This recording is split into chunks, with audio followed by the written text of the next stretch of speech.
सध्या महाराष्ट्रात राजकारणात अजित पवार गटात मोठ्या घडामोडी घडतात किंवा महाराष्ट्रातच घडतात. अजित पवारांच्या आणखी एका मंत्र्याची विकेट जाणार का?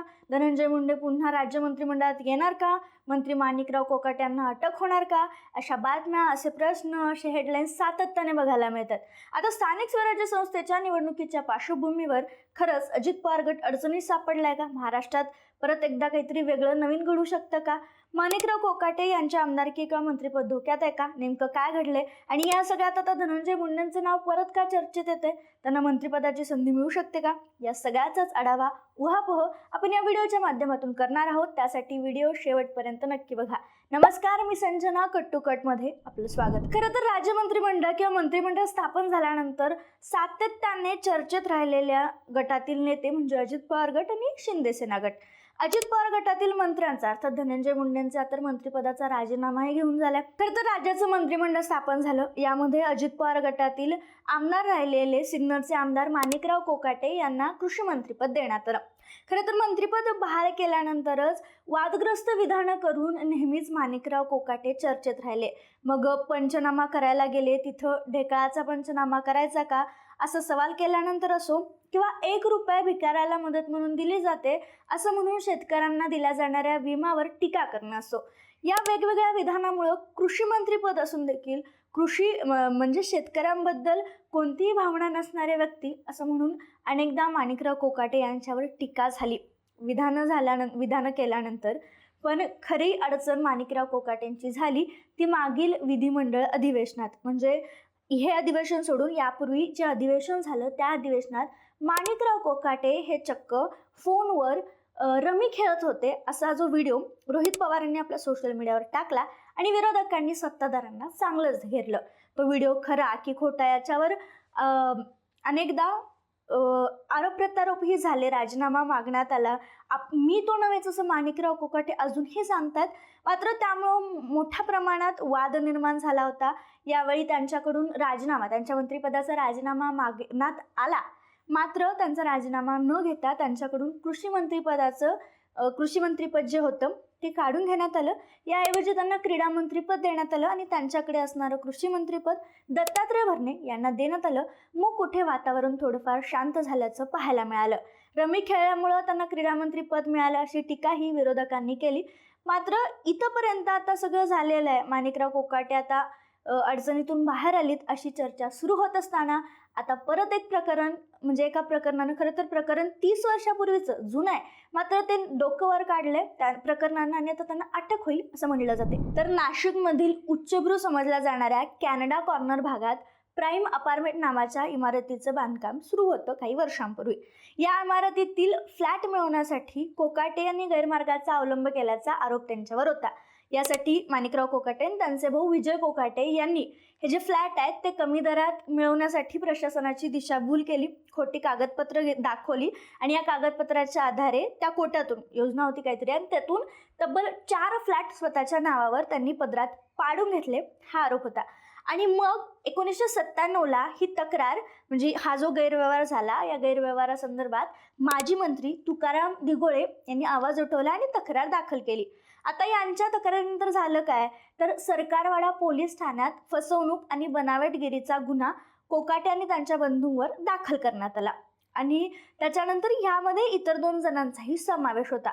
पण तब्बल 28 वर्षांनी याचा निकाल लागला आणि या प्रकरणाचा निकाल देत असताना अतिरिक्त मुख्य न्यायदंडाधिकारी रुपाली नरवाडिया यांनी कोकाटे यांना दोषी ठरवलं आणि 2 वर्षाची शिक्षा सुनावली. तुम्हाला आठवत असेल तर 3-4 महिन्यापूर्वीच या सगळ्या प्रकरणाची पुन्हा एकदा चर्चा झाली होती. मात्र ही जी शिक्षा आहे त्या शिक्षेविरोधात कोकाटे सत्र न्यायालयात गेले होते, त्यामुळं त्यानंतर ते प्रकरण परत दाबलं गेलं होतं. आणि आता त्यानंतर नाशिक सत्र न्यायालयाकडे जेव्हा दाद मागितली तेव्हा नाशिक सत्र न्यायालयानं 16 डिसेंबर 2025 रोजी न्यायाधीश PM बदर यांनी जो कनिष्ठ न्यायालयाचा जो निकाल होता तो कायम ठेवला. न्यायालयानं आता त्यांना 50,000 रुपयांचा दंड ठोठावलाय आणि शिक्षेची अंमलबजावणी करण्याचे आदेश दिलेत. अंमलबजावणी म्हणजे त्यांना कधीही अटक होऊ शकते असं सांगितलं जाते. मात्र कोकाटे आजारी पडले, त्यांना रुग्णालयात दाखल करण्यात आलं. आता आपण आजारी आहे त्यामुळं हे जे प्रकरण आहे त्या प्रकरणामुळं सहानुभूतीपूर्वक विचार करावा अशी विनंती कोकाटेंच्या वकिलांनी केली. पण न्यायालयानं सांगितलं की कायद्यापुढे सगळे समान आहेत, त्यामुळे त्यांना आता कधीही अटक होऊ शकते. मग काय तर तिसरा पर्याय पुढे आला. कोकाटे यांना दिलासा तर मिळाला नाही, पण तिसरा पर्याय म्हणून कोकाटेंच्या वकिलांनी उच्च न्यायालयात धाव घेतली आणि तातडीची सुनावणी करून ही जी अटक आहे ती थांबवावी अशी याचिका दाखल केली. पण उच्च न्यायालयानं यावर तातडीची सुनावणी घेण्यासाठी आता नकार दिलाय. त्यामुळे कोकाटे यांच्या अडचणी वाढल्यात. त्यामुळे आता त्यांना अटकेपासून दिलासा मिळणार नाहीये हे स्पष्ट होतंय.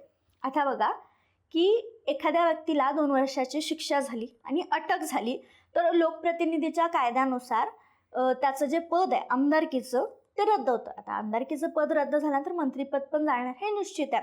त्यामुळे कोकाटे यांची आमदारकी रद्द होईल असं मानलं जाते जर त्यांना अटक झाली तर, किंवा आता शिक्षा झाली आहे त्यामुळं.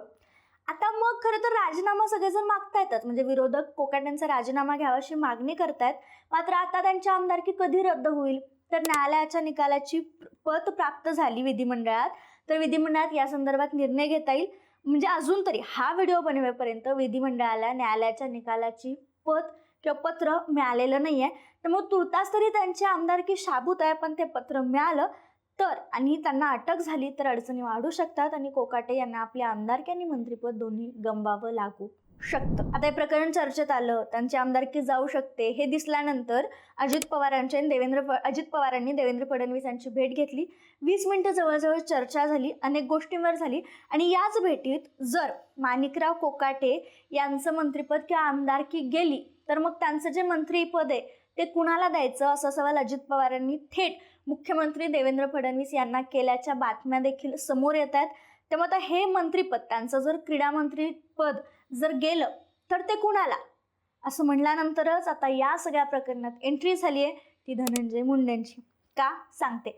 जर माणिकराव कोकाटे यांचं क्रीडा मंत्रिपद गेलं तर धनंजय मुंडे यांना ते मंत्रिपद मिळू शकतं अशी चर्चा आहे, शक्यता आहे. अजून यावर शिक्कामोर्तब किंवा अधिकृतपणे कोणती माहिती आलेली नाही आहे. पण मग ही चर्चा सुरू का झाली तर धनंजय मुंडे यांचा दिल्लीचा दौरा. थोडक्यात एकदम सांगते, सगळ्यांना माहीतच आहे पण तरी सांगते की धनंजय मुंडे यांना मंत्रिमंडळात जागा मिळेल की नाही असं हो नाही म्हणत त्यांना मंत्रिपद मिळालं खरं. मात्र त्यानंतर संतोष देशमुख हत्या प्रकरणाला धार आली, त्यांच्यावर टीका केली जाऊ लागली, त्यांच्या राजीनाम्याची मागणी वाढू लागली आणि अखेर नैतिकतेची कारणं देत धनंजय मुंडेंनी आपल्या मंत्रिपदाचा राजीनामा दिला. त्यामुळे सध्या त्यांच्याकडे कोणतंही मंत्रिपद नाही आहे. त्यांचं मंत्रिपद छगन भुजबळ यांना देण्यात आलं. बंगल्यावरून त्यांनी बंगला न सोडण्यावरून अनेक चर्चा झाली, तो आपला मुद्दा नाही आहे. मात्र त्यानंतर जेव्हा त्यांनी राजीनामा दिला तेव्हा त्यांची आमदारकी कायम राहिली. पण तर ही थोड्या महिन्यांनी म्हणजे 1-2 महिन्यांनी जेव्हा प्रकरण शांत झाले सगळी तेव्हा त्यांनी परत आपल्याला एखादी जबाबदारी द्यावी. कोणी तर धनंजय मुंडेंनी आपल्याला एखादी जबाबदारी दिली जावी, अर्थात मंत्रिपद दिलं जावं एखादं किंवा काहीतरी काम द्यावं अशी मागणी एका कार्यक्रमात भर कार्यक्रमात राष्ट्रवादी काँग्रेसचे जे प्रदेशाध्यक्ष आहेत सुनील तटकरे यांच्याकडे धनंजय मुंडेंनी केली होती. त्यामुळे तेव्हा सुनील तटकरेंनी लवकरच आपण तुमच्या मागणीचा विचार करू अशी ग्वाही देखील त्या कार्यक्रमात दिली होती. त्यामुळे तेव्हा त्यांना मंत्रिपद काय मिळेल का अशी चर्चाही होती. मात्र त्याच्यावर काही नंतर ठोस अशी कारवाई किंवा ठोस असं काही निर्णय घेण्यात आला नाही. यानंतर परत थोड्या दिवसांनी मनोज जरांगेंना मारण्याचा प्लॅन करण्यात आला होता आणि त्या प्लॅनमध्ये धनंजय मुंडे होते, त्यांनीच आपल्याला मारण्याची सुपारी दिली होती असा आरोप देखील मनोज जरांगेंनी केला होता. तेव्हा देखील धनंजय मुंडे विरुद्ध मनोज जरांगे हे वाद प्रतिवाद हा जो वॉर होता तो सुरू होता. त्यानंतर प्रकरण निवळलं आणि आता नुकताच विधिमंडळाचं अधिवेशन पार पडले आणि स्थानिक स्वराज्य संस्थेच्या निवडणुका तोंडावर आहेत. माणिकराव कोकाटेंना अटक होणार अशी चर्चा सुरू आहे आणि एवढ्यात धनंजय मुंडेंनी दिल्लीचा दौरा केलाय. एनडीएतील महत्त्वाच्या नेत्यांची त्यांनी भेट घेतली असं सांगण्यात येते. मग ही भेट त्यांना पुन्हा मंत्रिपद दिलं जावं का? माणिकराव कोकाटे संकटात असल्यानंतर धनंजय मुंडेंचे ह्या दिल्ली दौऱ्याची चर्चा होते. आता धनुबामचा हा जो दौरा आहे तो पूर्वनियोजित होता की घर वापसीसाठी मंत्रिमंडळात इन होण्यासाठी मुहूर्त शोधत त्यांनी ही फिल्डिंग लावली. म्हणजे कोकाट्यांचं प्रकरण चर्चेत आलेलं किंवा मंत्रिपद जाईल अशी चर्चा सुरू झाल्यानंतर ही फिल्डिंग त्यांनी लावली आहे का अशी चर्चा देखील सुरू होते. त्यामुळेच या प्रकरणात कोकाटेंनंतर आता धनंजय मुंडेंचं नाव देखील घेतलं जाते. तुम्हाला काय वाटतं, कोकाट्यांचा राजीनामा घेतला जाईल का आणि मग त्याऐवजी खरंच धनंजय मुंडेंना मंत्रिपद दिलं जाईल का? धनंजय मुंडेंचा दिल्ली दौरा पूर्वनियोजित होता की खरंच ते फिल्डिंग लावायला गेले होते? काय वाटतं कमेंटमध्ये आम्हाला सांगायला विसरू नका.